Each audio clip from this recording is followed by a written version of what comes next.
Shalom, selamat pagi semuanya. Bersyukur, berterima kasih pada Tuhan. Kalau pagi hari ini kita boleh bangun lagi dengan tubuh yang diberkati, dengan kekuatan kesehatan yang baru yang datang daripada Tuhan. Bersyukur, berterima kasih. Kalau pagi hari ini kita boleh sama-sama lagi datang menghampiri takhta kasih karunia Tuhan. Sebab Tuhan yang layak dipuji, Dia yang layak disembah, Dia yang layak ditinggikan dalam hidup. Bapa, kami bersyukur, kami berterima kasih kepadamu buat sepanjang malam tidur nyenyak yang kau berikan bagi kami. Hingga pagi hari ini kami boleh bangun dengan tubuh yang diberkati, dengan kekuatan kesehatan yang baru yang datang daripada Tuhan. Bersyukur buat satu hari lagi kesempatan hidup yang kau beri bagi kami. Untuk kami boleh jalani bersama denganmu sepanjang hari. Sehingga hidup kami memuliakan nama-Mu. Sungguh Engkaulah pusat kehidupan kami. Engkaulah sumber segala sesuatu bagi kami. Sebab itu kami mau terus melekat kepada Bapa. Terima kasih buat pagi hari ini. Kami menyembah-Mu. Kami meninggikan nama-Mu.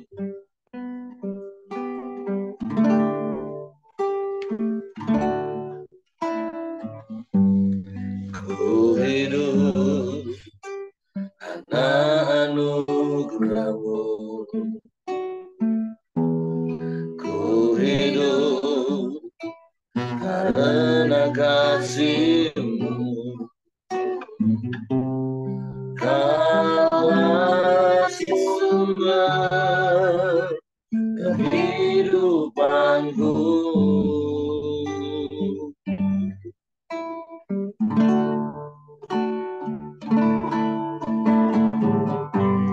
Ku hidup karena menyembah-Mu. Ku hidup untuk menyenangkan-Mu. Kaulah pusat penyembahan-Ku.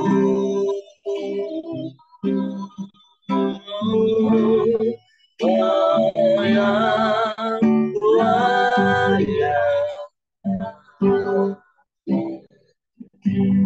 Kau yang layak, Kau layak disembah. Dialah Kau dan kebenaran.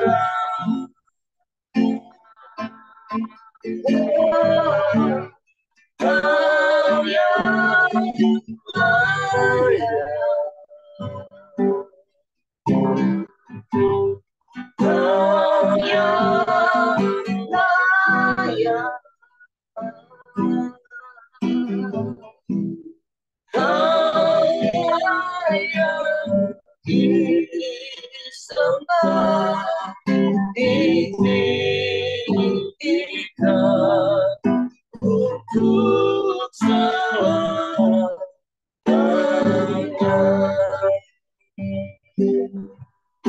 Kami hidup karena anugerah-Mu Tuhan. Ku hidup karena anugerah-Mu. Ku hidup karena kasih-Mu. Kaulah sumber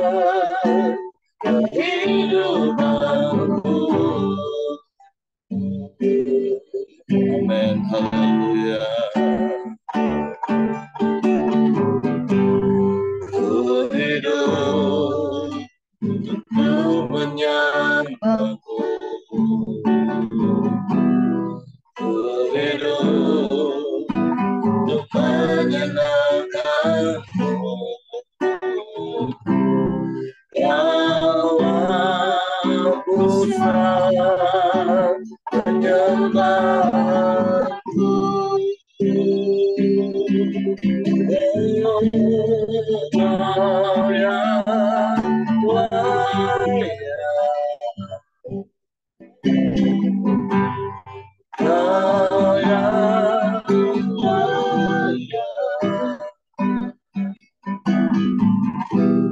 Kau layak disembah di dalam roh dan kebenaran. Amin, haleluya. Kau yang layak, Kau yang layak, Kau layak disembah, ditinggikan untuk selamanya. Kau yang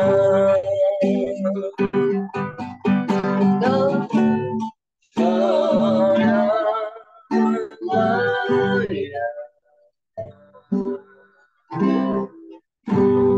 Kau yang layak, Kau yang disembah di dalam roh dan kebenaran. Oh, Kau yang layak, Kau yang layak, Kau layak disembah, ditinggikan untuk selamanya.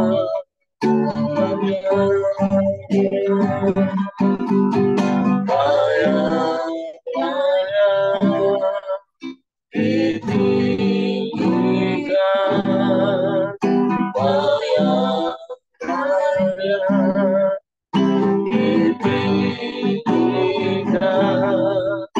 Kau yang layak ditinggikan untuk selamanya.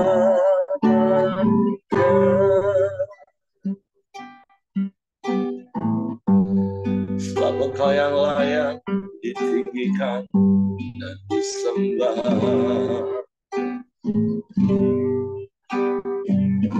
Sebab Engkau yang layak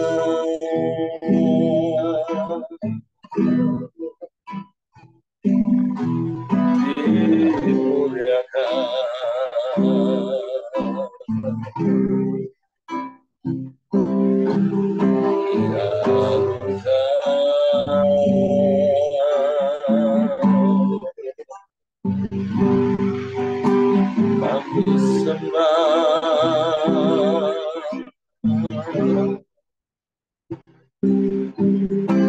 kami sembah,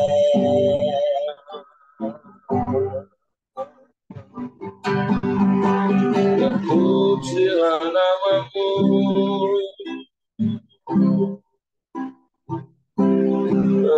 pujilah namamu.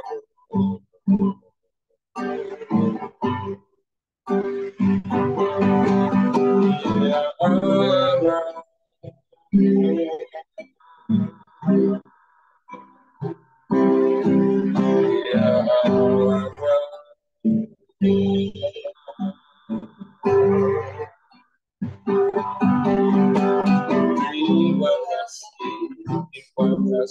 terima kasih.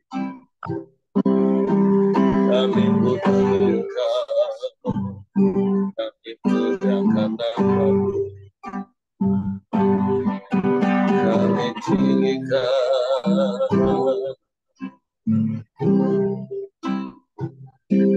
kami sembah.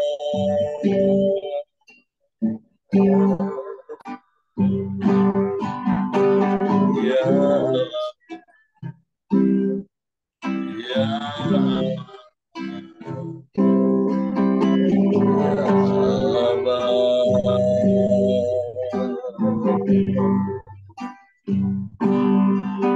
sebab Engkaulah sumber kehidupan kami. Engkau sumber yang tak terbatas bagi kami. Engkau yang menyediakan semua yang kami perlu. Sebab Kau Bapa yang baik. Kami bersyukur, kami bersyukur. Engkaulah pusat pengembangan kami. Engkaulah pokok pujian kami.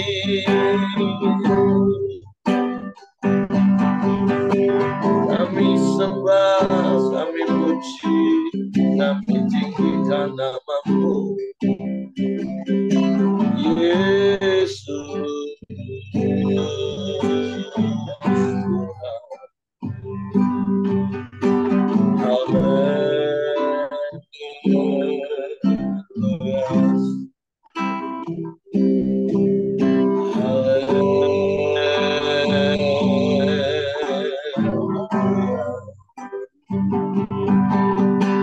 Terpujilah nama-Mu, terpujilah nama-Mu, terpujilah nama-Mu, Yesus Tuhan. Ya Allah,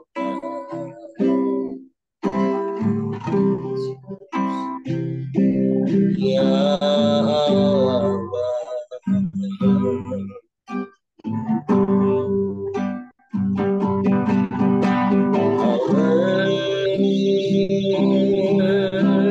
Haleluya, haleluya, haleluya.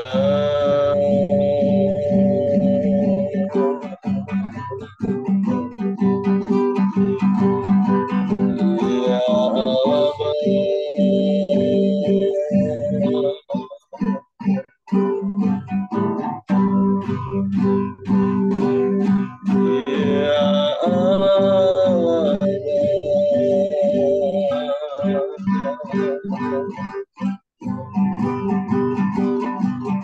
Kami menyembah, kami memuji,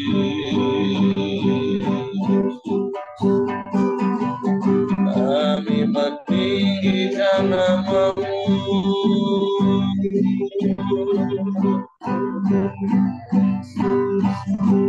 ya Allah, ya Allah.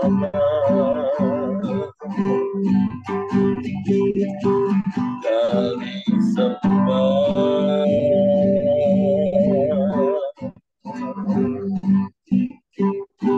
kami menyembah,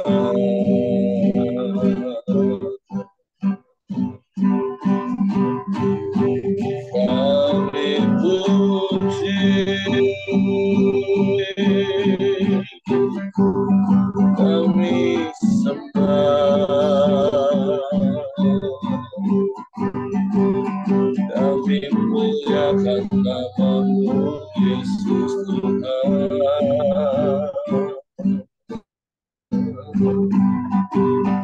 Ya Allah,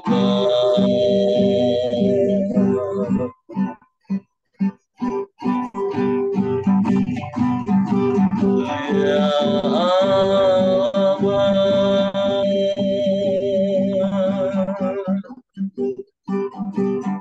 Selamanya Engkau baik bagi kami Tuhan.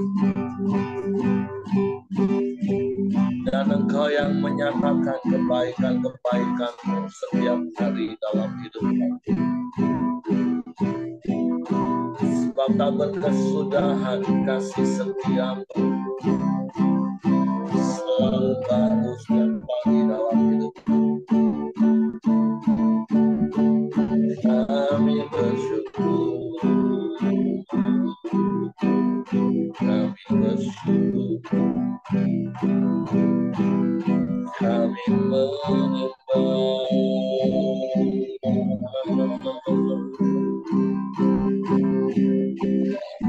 Tinggikan nama-Mu Yesus Tuhan.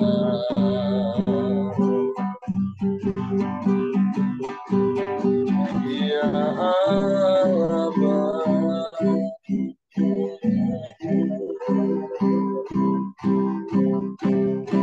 ya Allah Bapa,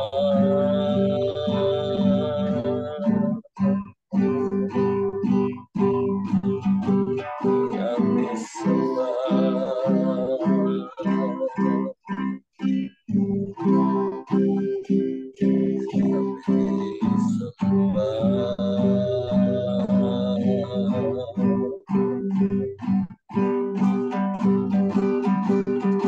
Terpujilah nama-Mu,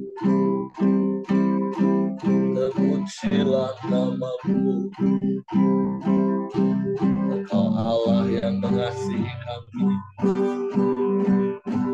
Engkau Allah yang menyertai kami.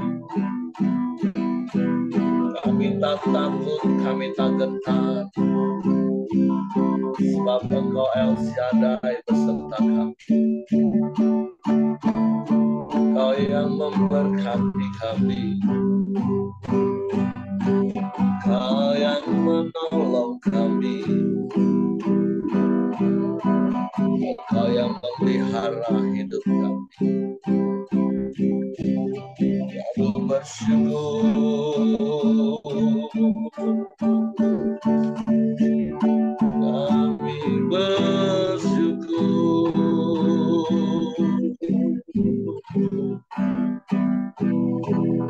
kami menyembah,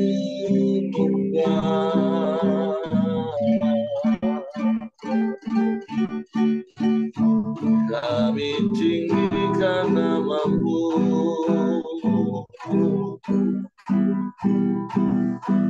Yesus Tuhan,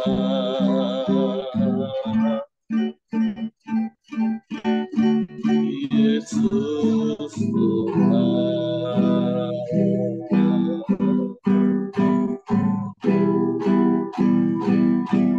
Ya Allah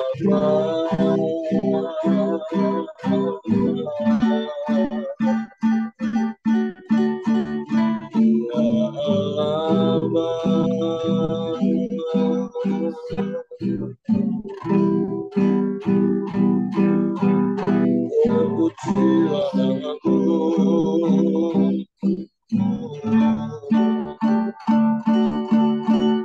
terpujilah nama-Mu Tuhan.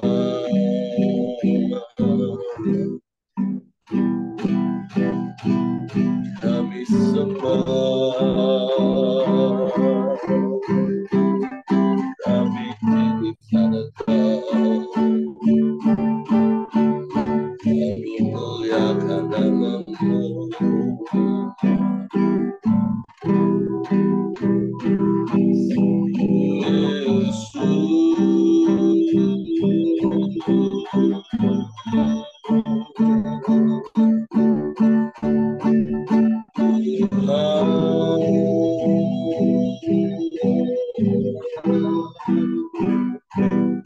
Sebab tidak ada yang lain selain Engkau,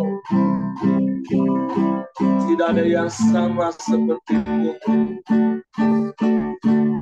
Hanya Engkau satu-satunya penolong yang ajaib, Allah yang perkasa, yang sanggup melakukan segala perkara. Tiada yang mustahil bagi-Mu.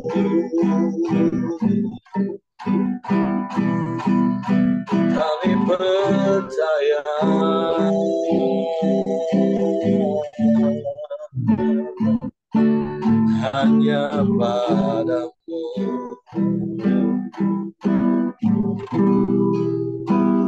Suatu kami percayakan seluruh hidup kami ke dalam tangan-Mu. Tangan-Mu yang ajaib dan berkuasa melakukan segala perkara. Haleluya. Haleluya. Sebab kami tak takut, kami tak gentar. Sebab Engkau El Shaddai yang menyertai kami. Engkau El Shaddai yang menolong kami,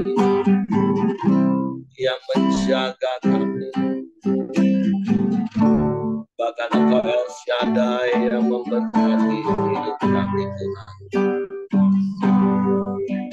Haleluya. Haleluya. Terpujilah nama-Mu, pujilah nama-Mu, Tuhan. Tak usah ku takut, Allah menjagaku. Tak usah ku bimbang, Yesus peliharaku. Tak usah ku susah, Roh Kudus hidupku. Tak usah ku cemas, Dia memberkatiku. El Shaddai, El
Kami tak takut sebab Engkau El Shaddai menyertai kami. Tak usah ku takut, amin. Allah menjagaku, amin. Tak usah ku bimbang, Yesus peliharaku. Tak usah ku susah, Roh Kudus hidupku. Tak usah ku cemas, Dia memberkatiku. Amin, amin.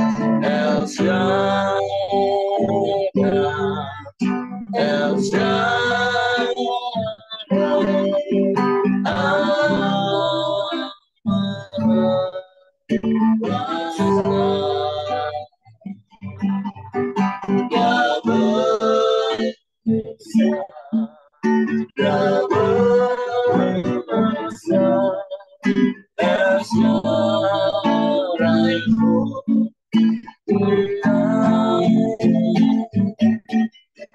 El Shaddai, El Shaddai, Allah Maha Kuasa, berkarya melimpah, El Shaddai, Amen. El Shaddai, El Shaddai, Allah Maha Kuasa, yang besar, yang besar, El Shaddai,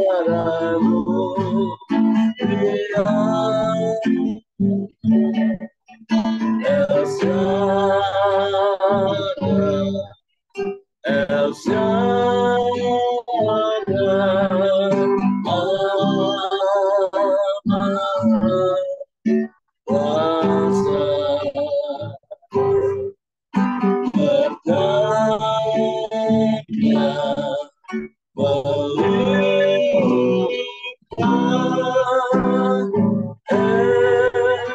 El Shaddai.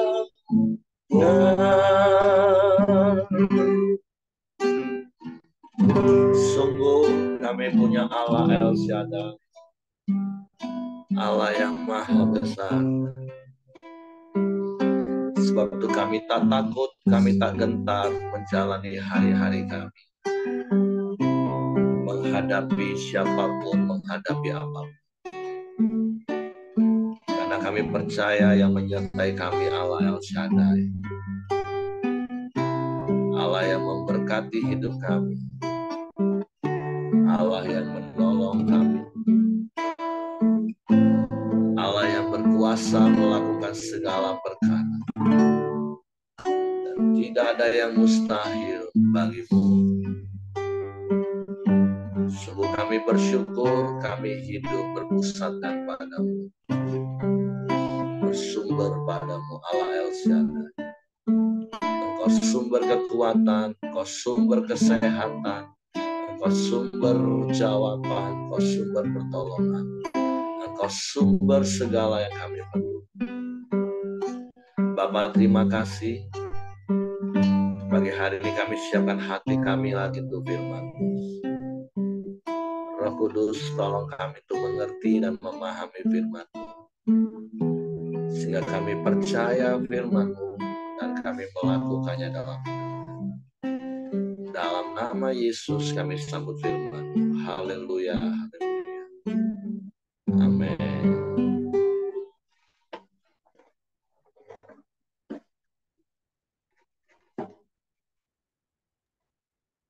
Halo, pagi Her. Oke, ya. Shalom ya semuanya. Pagi ini minta tolong Harry karena Koko kayaknya kalau banyak ngomong tuh Ya, pendarahan ya. oke, nggak apa-apa. Tadi saya udah baca WA-nya, udah balas. Iya. Oke, Tuhan tetap jamah, Kosimon. Yang penting damai sejahtera Allah yang melampaui segala akal dan hati menguasai hati dan pikiran. Karena dalam tinggal tenang dan percaya itu letak kekuatan kita. Dan hati yang gembira itu obat yang manjur. Oke, hari ini kita masuk di dalam 2 Raja-Raja pasal yang ke-10. Kisah yang seperti Pak Ramli kemarin sudah sempat singgung. Bagaimana akhirnya Yehu benar-benar menggenapi firman Tuhan untuk memusnahkan keluarga Ahab. Nah, tetapi sekali lagi berkali-kali setiap kali kita membaca kisah perjanjian lama, ya tentu kita harus memakai kacamata yang benar supaya kita tidak salah menilai Allah. Karena sekali lagi, seperti yang juga minggu lalu saya sampaikan di khotbah lagi, dan beberapa waktu yang lalu saya sampaikan di Koram Deo, kita punya Allah yang adalah kasih, iya, kasihnya itu kekal, tapi dia juga adalah Allah yang adil, artinya setiap kesalahan, setiap pelanggaran itu harus dihukum. Dan kita tahu pelanggaran keluarga Ahab ini sudah sangat-sangat fatal. Jadi sekali lagi dalam konteks perjanjian lama, dalam keadilan Allah, maka yang namanya hukuman itu adalah sesuatu yang normal dan wajar. Bahkan di dunia saat ini ya standar ini masih berlaku. Walaupun seringkali kita ngomong keadilan di dunia ini bisa dibeli. Tetapi kan Allah kita nggak mungkin bisa dibeli. Dia Allah yang maha adil. Oke, jadi mari kita baca dari 2 Raja-Raja pasal 10. Yehu memunahkan keluarga Ahab. Bentar ya, saya.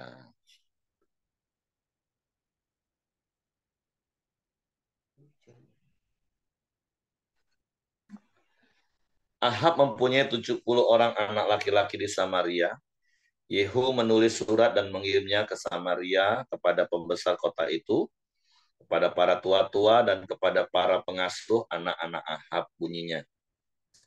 Sekarang segera sesudah surat ini sampai kepadamu, kamu yang mempunyai anak-anak tuanmu di bawah pengawasanmu, lagi pula mempunyai kereta dan kuda dan kota yang berkubu serta senjata, maka pilihlah seorang yang terbaik dan yang paling tepat dari antara anak-anak tuanmu, lalu dudukkanlah dia di atas tahta ayahnya. Kemudian berperanglah membela keluarga tuanmu.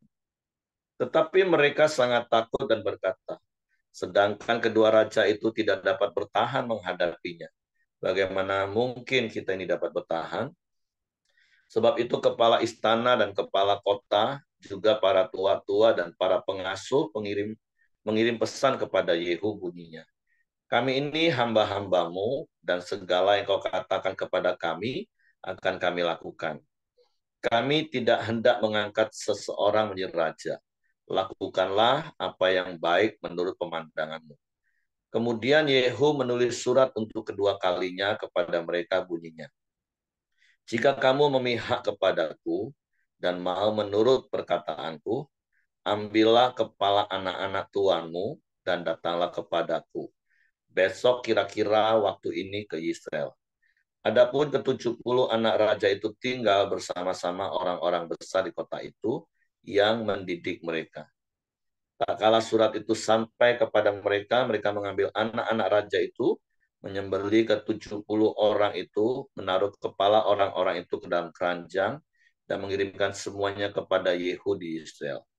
Ketika suruhan datang memberitahukan kepadanya, telah dibawa orang kepala anak-anak raja itu, berkatalah Yehu, susunlah semuanya menjadi 2 timbunan di depan pintu gerbang sampai pagi. Pada paginya keluarlah Yehu, berdirilah ia, lalu berkata kepada segenap orang banyak, kamu ini tidak bersalah. Memang akulah yang telah mengadakan persepakatan melawan tuanku dan telah membunuh dia. Tetapi semua orang ini, siapakah yang membunuh mereka? Ketahuilah sekarang bahwa firman Tuhan yang telah diucapkan Tuhan tentang keluarga Ahab, tidak ada yang tidak dipenuhi. Tuhan telah melakukan apa yang difirmankannya dengan perantaraan Elia hambanya. Lalu Yehu membunuh semua orang yang masih tinggal dari keluarga Ahab yang di Israel, juga semua orang besarnya, orang-orang kepercayaannya, dan imam-imamnya. Tidak ada padanya seorang pun yang ditinggalkan Yehu hidup. Kemudian bangkitlah Yehu pergi ke Samaria, di jalan dekat Bet-Eket, perkampungan para gembala. Bertemulah ia dengan sanak saudara Ahasia, Raja Yehuda. Lalu ia bertanya, siapakah kamu ini?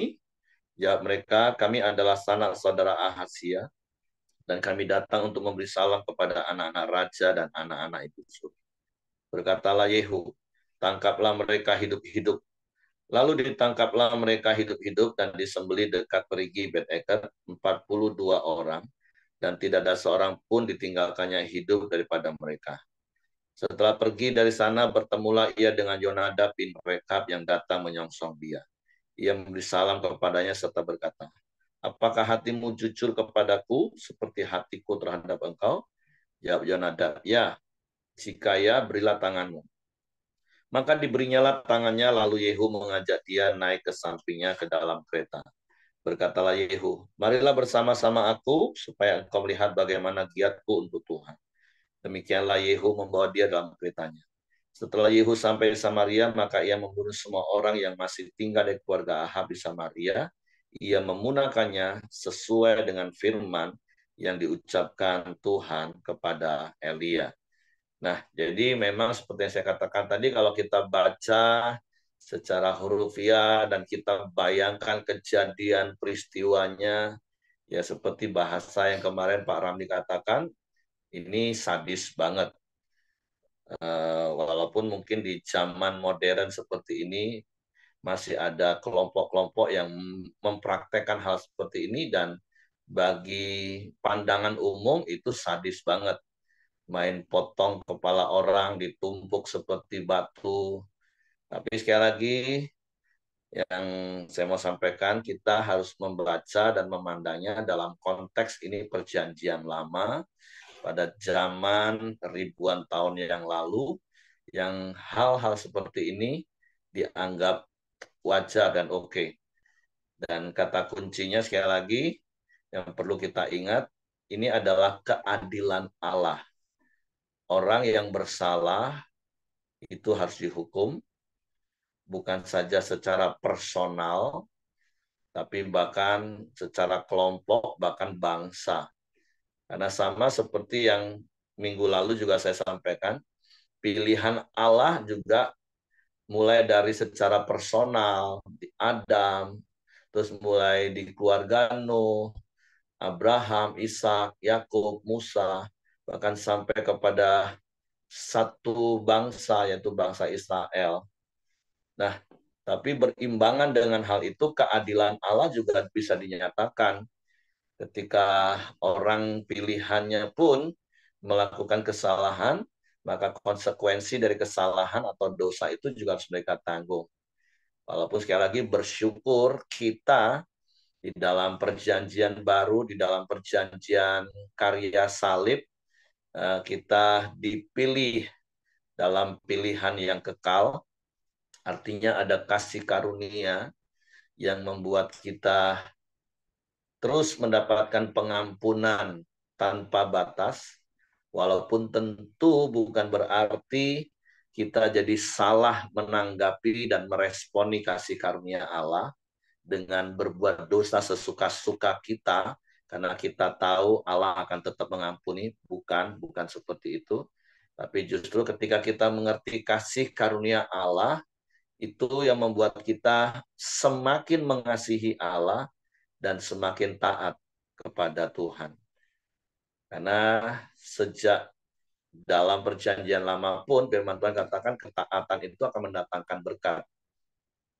Nah, tapi sekali lagi bicara tentang apa yang Yehu lakukan, sekali lagi tentu kita tidak bisa memandang serta-merta dengan kacamata konteks zaman sekarang, ini bengis banget. Tapi sekali lagi kita memandang Yehu sebagai pelaksana firman Tuhan. Karena memang Tuhan yang berfirman bahwa keluarga Ahab itu harus dimusnahkan. Bukan saja yang bertalian darah, bahkan orang-orang yang berkaitan dengan Ahab yang tentunya mempunyai nilai yang sama dengan Ahab. Nah, makanya kita bisa belajar hari ini bagaimana Yehu memunahkan keluarga Ahab, bahkan orang-orang yang selama ini ada di sekitar Ahab. Tentu apa yang dilakukan oleh Yehu mempunyai sebuah pembelajaran yang bisa kita belajar.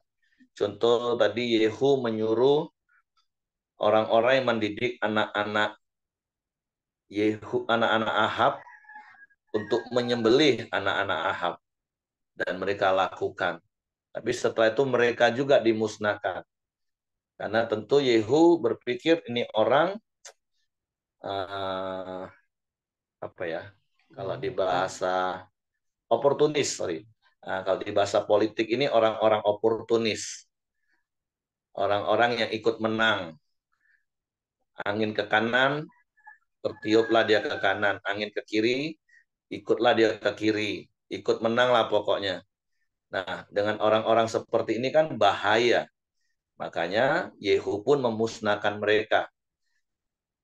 Nah, jadi pembelajaran dari kisah ini ya, selain dari apa yang saya katakan tadi, Yehu itu melaksanakan firman Tuhan, bagi kita ya jangan jadi orang oportunis.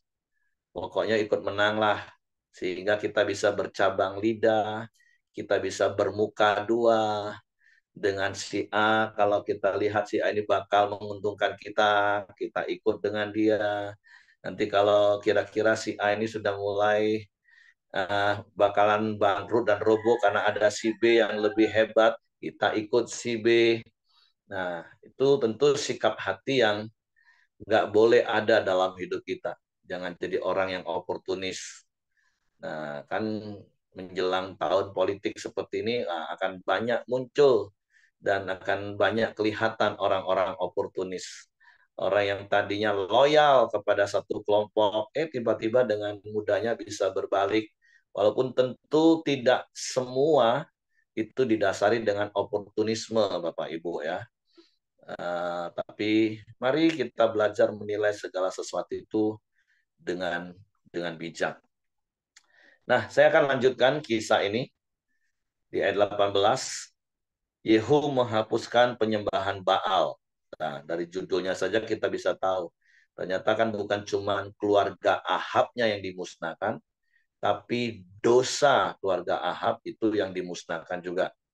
Jadi pembelajarannya adalah kalau mau beresin dosa itu jangan tanggung-tanggung. Kalau di camp pria itu kita diajarin kalau mau potong ekor kucing atau mau potong ekor anjing itu jangan potong tahap demi tahap. Langsung di ujung main tetak sekali tetak, jeger, putus. Bukan dipotong dikit, potong dikit, potong dikit. Jadi ini yang dilakukan Yehu, benar-benar menggunakan baik keluarga Ahab maupun pola atau dosa yang dilakukan mereka. Kemudian Yehu mengumpulkan seluruh rakyat lalu berkata kepada mereka, adapun Ahab masih kurang beribadah kepada Baal, tetapi Yehu mau lebih hebat beribadah kepadanya. Oleh sebab itu panggillah menghadap aku semua nabi Baal, semua orang yang beribadah kepadanya dan semua imamnya. Seorang pun tidak boleh tidak hadir sebab aku hendak mempersembahkan korban yang besar kepada Baal. Setiap orang yang tidak hadir tidak akan tinggal hidup. Tetapi perbuatan ini adalah akal Yehu supaya ia membinasakan orang-orang yang beribadah kepada Baal. Selanjutnya, Yehu berkata, tentukanlah hari raya perkumpulan kudus bagi Baal. Lalu mereka memaklumkannya. Yehu mengirim orang ke seluruh Israel, maka datanglah seluruh orang yang beribadah kepada Baal. Tidak seorang pun yang ketinggalan. Lalu masuklah semuanya ke rumah Baal, sehingga rumah itu penuh sesak dari ujung ke ujung. Ternyata kan banyak orang-orang yang juga melakukan kesalahan. Walaupun sumbernya Ahab dan Isabel, tapi mereka ternyata ikut-ikutan. Kemudian berkatalah Yehu kepada orang yang mengepalai gudang pakaian, keluarkanlah pakaian untuk setiap orang yang beribadah kepada Baal, maka dikeluarkannya pakaian bagi mereka. Sesudah itu masuklah Yehu dan Yonadab bin Rekab ke dalam rumah Baal, lalu berkatalah ia kepada orang-orang penyembah Baal di situ, periksalah dan lihatlah, supaya jangan ada di antara kamu di sini seorang pun dari hamba-hamba Tuhan, melainkan hanya orang-orang beribadah kepada Baal. Lalu masuklah mereka untuk mempersembahkan korban sembelihan dan korban bakaran. Adapun Yehu telah menempatkan 80 orang di luar dan telah berkata, siapa yang membiarkan lolos seorang pun dari orang-orang yang kuserahkan ke dalam tanganmu, nyawanya lah ganti nyawa orang itu. Setelah Yehu selesai mempersembahkan korban bakaran, berkata kepada bentara-bentara, kepada perwira-perwira, masuklah, bunuhlah mereka. Seorang pun tidak boleh lolos. Maka dibunuhlah mereka dengan mata pedang, lalu mayat dibuang, kemudian masuklah bentara-bentara perwira-perwira itu ke gedung rumah Baal. Mereka mengeluarkan tiang berhala rumah Baal itu lalu dibakar. Mereka merobohkan tugu berhala Baal itu, merobohkan juga rumah Baal, dan membuatnya menjadi jamban. Begitulah sampai hari ini. Demikianlah Yehu menggunakan Baal dari Israel. Hanya Yehu tidak menjauhkan dari dosa-dosa Yerobeam bin Nebat yang mengakibatkan orang Israel berdosa pula, yakni dosa penyembahan anak-anak lembu emas yang di Betel dan yang di Dan. Berfirmanlah Tuhan kepada Yehu, oleh karena engkau telah berbuat baik dengan melakukan apa yang benar di mataku dan telah berbuat kepada keluarga Ahab, tepat seperti yang dikehendaki hatiku, maka anak-anakmu akan duduk di atas tata Israel sampai keturunan keempat. Tetapi Yehu tidak tetap hidup menurut hukum Tuhan Allah Israel dengan segenap hatinya. Ia tidak menjauh dari dosa-dosa Yerobeam mengakibatkan orang Israel berdosa pula. Pada zaman itu mulai Tuhan menggunting daerah Israel sebab Hazael mengalahkan mereka di seluruh daerah Israel. Di sebelah timur sungai Yordan dengan merebut seluruh tanah Gilead, tanah orang Gad, orang Ruben, dan orang Manasye. Mulai Aror yang di tepi sungai Arnon, baik Gilead maupun Basan. Selebihnya dari riwayat Yehu dan segala yang dilakukannya dan segala kepahlawanannya. Bukankah semua itu tertulis dalam kitab sejarah Raja Israel? Kemudian Yehu mendapat perhentian bersama-sama dengan nenek moyangnya, dan ia dikuburkan di Samaria, maka Yoahas anaknya menjadi raja menggantikan dia. Adapun lamanya Yehu menjadi raja atas di Samaria adalah 28 tahun. Nah, jadi kita belajar sekali lagi dari perikop yang kedua, yang namanya dosa itu harus dipotong habis, jangan tanggung-tanggung. Di satu sisi, kalau bicara tentang keluarga Ahab, ya Yehu memusnahkan seluruh keluarga Ahab dengan dosa-dosanya. Tapi ternyata Yehu juga tidak mawas diri untuk dirinya sendiri. Firman Tuhan dengan jelas katakan tadi di ayat yang ke-31. Tetapi Yehu tidak tetap hidup menuruti hukum Tuhan. Nah, tentu kalau kita baca di ayat terakhir kan ternyata 28 tahun. Nah, makanya berkali-kali, mari setiap kita ini finishing well, Bapak Ibu. Seperti kalau bahasa Paulus kepada jemaat di Galatia, jangan sampai kita ini mengawali dalam roh, tapi mengakhiri dalam daging. Karena memang sekali lagi tantangan terbesar bagi kita itu adalah ego kita yang harusnya kita matikan. Jangan kasih kesempatan sedikit pun. Harga diri kita. Karena kalau kita nggak mati ego, kita nggak mematikan harga diri kita, awal-awal waktu kita merintis, awal-awal kita masih susah, awal-awal kita masih ikut Tuhan, keadaan kita belum apa-apa menurut standar dunia, kita masih bisa jaga hati kita dan bisa jaga harga diri kita. Tapi ketika semakin tinggi karir kita, semakin tinggi posisi dan jabatan kita, semakin banyak harta kita, kalau fondasi awalnya harga diri egonya nggak diselesaikan, itu yang akan bisa menyeret kita. Dan sudah terlalu banyak yang saya lihat. Dan itu yang menjadi doa saya secara pribadi. Tuhan tolong untuk aku bisa jaga hatiku. Mau setinggi apapun Tuhan angkat aku. Karena kan memang Tuhan yang berjanji. Tuhan akan mengangkat kita naik bukan turun. Menjadi kepala dan bukan ekor. Tuhan akan genapi janjinya. Tapi masalahnya kitanya siap nggak hati kita? Apakah kita bisa menjadi sombong? Kita bisa menjadi akhirnya menentang Tuhan tanpa sadar dengan hidup tidak taat.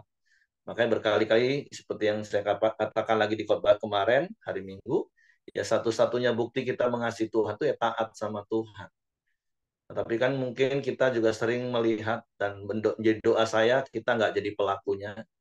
Ketika belum punya apa-apa, kita kelihatannya rendah hati. Waktu belum punya apa-apa, kelihatannya kita baik, sahabat. Tapi ketika kita punya dan mulai punya dan semakin banyak punya, aslinya kelihatan. Makanya ada kalimat-kalimat bijak kayak gini. Kalau mau melihat aslinya seseorang itu uji saja dengan uang, dengan harta, dengan pangkat, dengan jabatan. Akan kelihatan aslinya. Nah, tapi mari kita jaga hati kita, biarlah kita mengawali di dalam roh, sampai pada akhir hidup kita juga mengakhiri di dalam roh, bukan dalam daging kita. Dan sekali lagi, itu nggak gampang. Makanya berkali-kali juga saya katakan, saya nggak akan pernah berani menilai seseorang sebelum dia ada di peti mati. Karena kalau hari ini kita nilai orang itu baik, itu tadi, kita berdoa, jangan sampai ketika Tuhan mengangkat hidupnya, memberkati secara materi berlimpah, akhirnya itu justru membuat dia jauh dari Tuhan. Makanya saya punya prinsip yang berkali-kali juga saya ajarkan kepada Bapak Ibu. Apa itu berkat, apa itu kutuk? Bagi saya, berkat itu adalah segala sesuatu yang membuat saya semakin dekat dengan Tuhan. Itu berkat. Jadi bukan hanya bicara soal materi. Karena sebaliknya kutuk itu apa? Segala sesuatu yang membuat saya jauh dari Tuhan itu kutuk. Artinya kalaupun secara materi saya dilimpahi, tapi kalau itu membuat saya jauh dari Tuhan, itu bukan berkat, itu kutuk. Tapi kalaupun pergumulan, persoalan hidup, itu membuat saya semakin dekat dengan Tuhan, itulah berkat. Jadi mari memandang hidup ini dengan kacamata Allah. Jadi jangan mengukur semua itu berdasarkan ego dan kepentingan kita seperti khotbah saya minggu lalu. Jangan mengukur segala sesuatu itu hanya dengan hal-hal material, hal-hal fisik jasmani. Tapi mari terus hidup berpaut dengan Tuhan seumur hidup kita. Kita belajar dari Yehu, dia orang yang taat melakukan firman Tuhan, tapi tidak tetap setia. Jadi hal yang terakhir yang mau saya sampaikan, yuk tetap setia sampai akhir hidup kita, hidup dalam kebenaran firman Tuhan. Tuhan memberkati, saya kembalikan kepada Hengki. Ya, mari kita masuk dalam doa kita. Silakan Ko Johan, nanti ditutup Pak Simon. Terima kasih.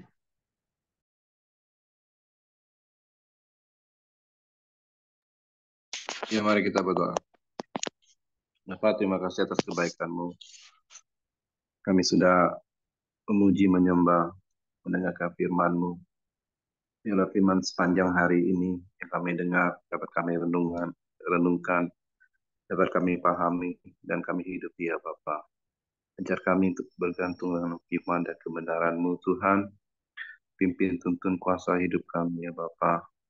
Karena kami tahu, tanpa Engkau kami tidak bisa berbuat apa-apa ya Bapak. Terus sertai hidup kami ya Bapak. Pagarin kami dengan hikmat, akal budi, kuasa, dan pewahyuan daripadamu Tuhan. Pimpin tuntun jalan kami ya Bapa. Serta hidup kami, tumbuhkan kami ya Bapa. Terima kasih ya Bapa. Berdoa Tuhan untuk Pak Heri ya Bapa. Biar Engkau tambahkan hikmatmu, pewahyuanmu, urapanmu dalam melayani dan juga dalam hidup berkeluarga ya Bapa. Berkati hidupnya, berkati kini nanti doa-doa mimpi-mimpinya ya Bapa. Berkati anak-anaknya ya Bapak, berkati istri ya Bapak. Yang berdoa juga untuk Pak Simon ya Bapak. Biar Engkau pulihkan tubuhnya Tuhan, Engkau sembuhkan dari segala sakit penyakitnya Bapak. Biarlah umur panjang, damai sejahtera, sukacita, berkat Tuhan berkelimpahan atas hidup Pak Simon, istri, anak, cucu menantunya ya Bapak. Terima kasih ya Bapak yang berdoa untuk bangsa dan negara kami Indonesia nih Bapak. Biar Indonesia ini semakin hari semakin aman, semakin hari semakin bersatu, semakin hari semakin menjadi bangsa yang besar, bangsa yang memuliakan Tuhan, bangsa yang berkeadilan sosial, memiliki pemimpin yang baik, pemimpin yang takut akan Tuhan, pemimpin yang bisa mengayomi masyarakat bawah maupun atas Tuhan, dan memiliki tentara dan polisi yang bersatu untuk mengamankan Indonesia Bapak. Memiliki alam yang indah, alam yang baik Tuhan. Jauhkan dari segala bencana alam apapun yang tidak baik di Indonesia ini ya Bapak. Terima kasih ya Bapak. Mari kita berdoa Bapak kami. Bapak kami yang di surga, dipermuliakan namamu, datanglah kerajaanmu, jadilah kehendak-Mu di bumi seperti di surga. Berikanlah kami pada hari ini makanan kami yang secukupnya, dan ampunilah kami akan kesalahan kami, seperti kami juga mengampuni orang yang bersalah kepada kami. Dan janganlah bawa kami dalam pencobaan, tapi lepaskanlah kami daripada yang jahat, karena Engkau yang mempunyai kerajaan dan kuasa dan kemuliaan sampai selama-lamanya. Kembali kami datang, kami bersyukur Tuhan. Kalau pagi yang indah, kami tahu Tuhan, disinilah letaknya iman kami terbentuk dan kepercayaan kami bertambah. Sehingga kami dapat lebih hari lebih baik di dalam. Terima kasih Bapa, akhirnya kami menerima berkat daripada Tuhan, berkat kesehatan, kekuatan, hikmat, akal budi, bersama Allah Roh Kudus menyertai kami sampai selama-lamanya. Di dalam nama Yesus kami berdoa. Amin. Oke, semangat pagi, selamat beraktivitas. Tuhan memberkati.